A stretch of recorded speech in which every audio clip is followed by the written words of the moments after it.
Здравейте! Искам да ви кажа едно нещо. Ако разбрахте по новините, че за хора, където изнасилват животни, където ги убиват за пари, искам да ви кажа как такива хора на този свят имат да правят такива неща. Те трябва да са прости, тези неща трябва да ги правят. И мисля, че изобщо това не е хубаво да се прави изнасилване на животни и да ги убиваш за пари.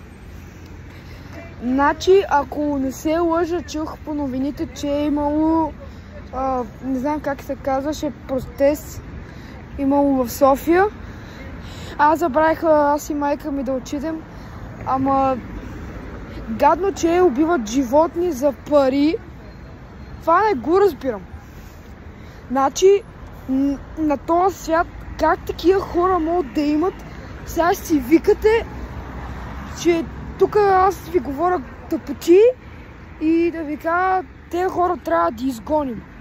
Добре, довиждане.